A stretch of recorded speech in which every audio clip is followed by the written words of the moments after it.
El 9 de octubre de 1990, en la ciudad de Sama, en la prefectura de Kanagawa, nació Takahiro Shiraishi, siendo el primer hijo de una ama de casa y un trabajador de una fábrica de autopartes, a los que después se les uniría otro bebé, siendo la hermana menor de Takahiro. Cuando tuvo la edad suficiente, fue a la escuela local de Sama. Aquí fue un estudiante promedio. No era el mejor, pero tampoco era el peor. Al igual que cualquier niño, le gustaba más jugar que estudiar.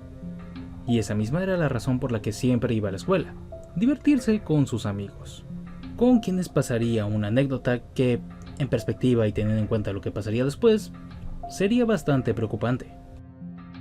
Takahiro y sus amigos tenían un juego bastante peligroso.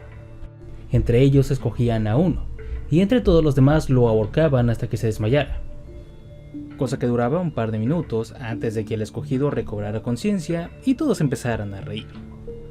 Sus padres sabían perfectamente sobre este juego, y más de una vez les ordenaron parar, pero no lo hicieron hasta bien entrada su adolescencia. Durante esta época pasaría algo que marcaría su vida. Sus padres se separaron, literalmente partiendo a la familia en dos, pues su hermana se fue con su madre y él se quedó con su padre. Más o menos a la par de esto, desarrolló una fijación con el estrangulamiento. Pasó de un juego de niños a una parafilia. Le confesó a sus amigos que desde que inició su vida sexual se había sentido atraído por la idea del estrangulamiento. Esto en un inicio obviamente asustó a sus amigos, y los calmó diciéndoles que jamás lo había hecho porque ninguna de sus parejas había aceptado. Cuando terminó la preparatoria decidió no ir a la universidad y empezó a trabajar. Estos trabajos eran considerados por él como trabajos sin futuro, de poca paga y en los que duraba apenas un par de semanas o a lo mucho un par de meses. Con el paso de los años desarrolló depresión. Se sentía estancado. Se la pasaba saltando de un trabajo esclavista y mal pagado a otro.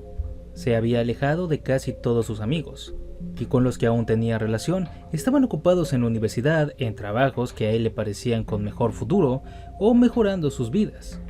En un intento de mejorar su estado de ánimo, se independizó y se fue a vivir a Tokio, cosa que no le ayudó en nada y de hecho lo empeoró todo, ya que ahora sus relaciones familiares se habían fracturado. La ya de por sí tensa relación con su madre y hermana ahora era casi inexistente, y la relación con su padre estaba por desaparecer ya que ahora casi ni se hablaba. No se sabe exactamente cómo, pero consiguió un trabajo en Tokio como reclutador para un bar hostess. Y también, como lo descubriría después, también reclutaría a mujeres para burdeles de Kabuki-cho. Le mostraron cómo conseguir a estas chicas. A través de internet, específicamente Twitter, debía buscar a chicas vulnerables, que no estuvieran pasando por buenos momentos o que vinieran de malos lugares, que quisieran irse de ahí, pero que por una u otra razón no pudieran. Él se acercaba a ellas dándoles una esperanza. A través de mensajes se ganaba su confianza y les daba una dirección, diciéndoles que ahí les darían trabajo y casa. Solo tenían que preguntar por él, y así le pagaban por cada chica que llegara en su nombre. No era necesario estar en Tokio para este trabajo, así que regresó a Sama junto a su padre, pero cada cierto tiempo tenía que regresar a Tokio. Los trabajadores de los bares hostes lo recuerdan bastante bien. Lo recuerdan como alguien que tenía la apariencia de no haber comido o dormido desde hacía días, al igual que su olor, que parecía no haberse bañado en semanas. Nunca fueron desagradables con él. Más de una vez intentaron hacerle conversación, pero este solo se le quedaba viendo a la gente de forma agresiva, específicamente a las chicas. Todo parecía ir bien, pero un día fue arrestado, revelándole que también estaba reclutando para burdeles. La policía logró confirmar que efectivamente no lo sabía, y después de que su padre pagara una pequeña fianza, pudo salir en libertad. Desde su regreso a Sama se había obsesionado con una idea: el suicidio. No de él quitarse la vida, sino del acto y la idea en sí, que lleva a una persona a decidir terminar con su vida. No era tonto y conocía al menos una de las respuestas: la sociedad. Tan fríos y analíticos, los japoneses nunca habían hecho algo en contra del problema de los suicidios. Y aceptaba eso. Si alguien quería acabar con su vida, tenía toda la libertad de hacerlo. La sociedad no hacía nada, ni para bien, como normalizar los problemas psicológicos y la búsqueda de ayuda, ni para mal, como legalizar la eutanasia. pero estaba dispuesto a ayudar a las personas que tuvieran miedo o a que no estuvieran completamente listas para abandonar este mundo. Pero, ¿cómo? No podía ir simplemente por la calle preguntándole a las personas si estaban deprimidos y querían morir. En este punto, sin trabajo y sin nada que perder, se dio cuenta que gracias al entrenamiento que le dieron en su trabajo, podía detectar fácilmente a las personas tristes y manipulables. Así que decidió utilizarlo a su favor. Abrió 5 cuentas de Twitter, que decían básicamente lo mismo. Era un chico que estaba deprimido y quería compañía antes de acabar con su vida, para así encontrar gente a la cual pudiera matar. Era agosto del 2017, y Takahiro empezó a crecer poco a poco en sus cuentas, y empezó a mandarle mensaje a todas las chicas que lo empezaran a seguir. Eventualmente consiguió a su primer víctima, Mizuki Miura, de 21 años. En un inicio ella estaba plenamente segura de quitarse la vida, pero él le dio un escenario ficticio en el que ellos podían darse apoyo mutuo para no terminar con sus vidas. Es más, si ella quería podían mudarse juntos. Claro, siempre y cuando ella pusiera su mitad, 760.000 yenes. Ella aceptó, pagaron y se mudaron juntos. Takahiro aceptó que durante esos días que vivieron juntos él se la pasó bastante bien, y por un breve momento se olvidó de su objetivo original. Pero el 23 de agosto recapacitó, diciéndose a sí mismo que cuando ella se sintiera mejor lo iba a abandonar, así que la noche de ese día concretó su plan. La atacó, la desnudó y empezó a estrangularla con sus manos mientras abusaba de ella. Cuando el abuso terminó, la chica ya había muerto. Finalmente lo había logrado. Lo que había deseado desde preparatoria lo había conseguido. Había pensado en todo, menos en lo que pasaría después, ya que ahora en su departamento tenía un cuerpo. Había pensado absolutamente todo, menos en cómo deshacerse de él. Hizo un par de búsquedas rápidas por internet para saber cómo deshacerse de un cuerpo de forma correcta. Pasó por varias ideas, pero ninguna la podía hacer ya que llamaría demasiado la atención. Así que hizo lo mejor que se le ocurrió. Fue a una tienda donde compró varios cuchillos de carnicero y empezó a cortar el cuerpo en pequeñas piezas, que escondía en cada rincón de la casa. La mayor parte la puso en su refrigerador, pero como no cabría todo, las escondió en todas partes, en los muebles, debajo de su cama, incluso abrió un agujero en la pared y ahí empezó a meter pequeños pedazos. Esta tarea fue extremadamente dura, y se dio cuenta de lo poco sanguinario que era, ya que no podía avanzar tanto antes de que le dieran ganas de vomitar, tomándole todo este proceso 3 días. Y si eso no fuera suficiente, también tuvo que bajar su aire acondicionado al mínimo. Era una tortura física, pero era lo mejor para evitar la descomposición. 5 días después, fue por su siguiente víctima, Hongie Ishihara. Ella era una chica de 15 años, que apenas iba a iniciar la preparatoria. Se reunieron en la estación de metro de Katase Enoshima en Kanagawa, de ahí se fueron a Sama. Ya en el departamento hablaron un poco, y Takahiro le ofreció un vaso de agua, que estaba lleno de medicamentos para dormir. La chica lo tomó, pero no la durmió, solo la atontó, exactamente lo que él quería. Con ella pasó exactamente lo mismo. La estranguló mientras la abusaba, y cuando terminó, ella ya estaba muerta. Con su cuerpo hizo también exactamente lo mismo, pero ahora tardando menos, tardando un solo día. 2 días después, el 30 de agosto, alguien tocó a la puerta. Takahiro estaba asustado, no sabía quién podría ser. No esperaba visitas, así que podría ser quien sea. Tal vez su padre, tal vez un vendedor, o tal vez la policía.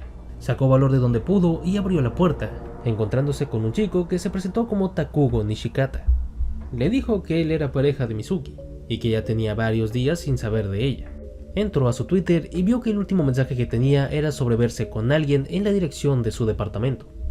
Takahiro le dijo que ella jamás había llegado, y lo instó a pasar para pensar exactamente qué debían hacer. Mientras hablaban sobre cómo buscar a Mizuki, Takahiro se puso detrás de él, y con una cuerda lo estranguló hasta la muerte. A su cuerpo le hizo lo mismo que a las otras 2, pero aquí pasó un problema. Mientras cortaba su cuerpo se dio cuenta que ya se había quedado sin espacio. Su departamento era demasiado pequeño, sus muebles y su refrigerador ya estaban llenos, y no podía meter más restos entre las paredes porque eventualmente empezarían a emanar olor. Pensó durante un buen rato hasta que llegó a una buena idea. Salió de su casa, fue a una tienda y compró varias hieleras que llenó con arena para gatos, poniendo en ellas los restos de Takugo y de sus siguientes víctimas. Por lo pasado con su última víctima, decidió cambiar de cuenta de Twitter, y también de táctica.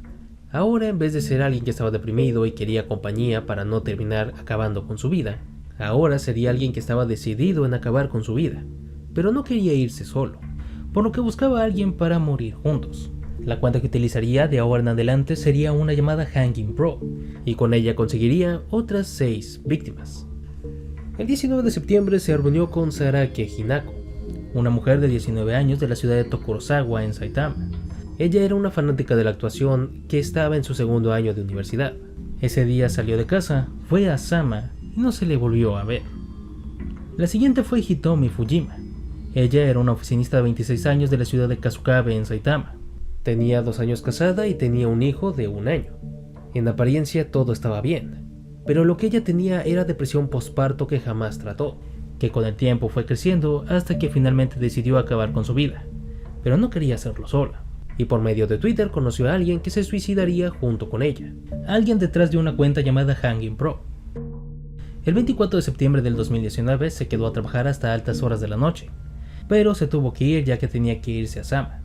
Sus compañeros le preguntaron cómo haría si a esa hora ya no habían trenes, y ella les contestó diciendo que un amigo le daría un aventón. Ese amigo era Takahiro. Akari Suda, de 17 años, estaba a punto de iniciar su carrera universitaria, con el sueño de algún día ser una famosa mangaka, pero no lo lograría. El 17 de septiembre salió de su casa y fue a Sama, encontrándose con Takahiro. Kubo Natsumi era una chica de 17 años, que estaba en su segundo año de preparatoria en la ciudad de Saitama. El 30 de septiembre, cerca de las 10 de la mañana, salió de su casa, diciéndole a su familia que iría de compras con unos amigos. Lo que realmente hizo fue ir a Sama y nunca volvió. Kazumi Maruyama era una chica de 25 años que vivía en Yokohama. Era una chica tímida que tenía pocos amigos, vivía con sus padres y solo subsistía gracias a un trabajo de medio tiempo como dependiente en una tienda.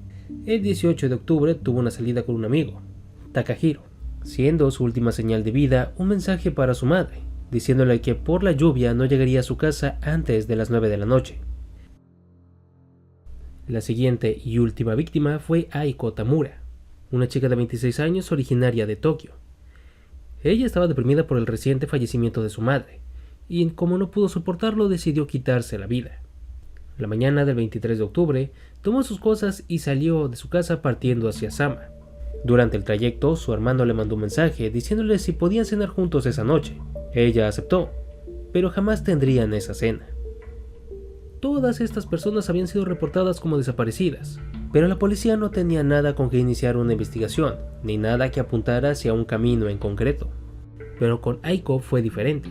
Al principio fue igual, no había ninguna pista. Pero 3 días después de su desaparición, su hermano entró a su computadora e ingresó a Twitter, viendo una conversación con una cuenta llamada Hanging Pro. En la conversación hablaban sobre quitarse la vida exactamente el día de su desaparición. La policía revisó el perfil, aún no había actividad en él, lo que quería decir que Hanging Pro seguía vivo.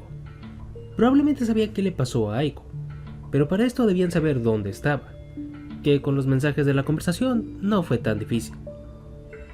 El 31 de octubre, Takahiro estaba mensajeándose con sus posibles nuevas víctimas, cuando alguien tocó a su puerta. Esta era la policía, que le preguntaban el paradero de Aiko.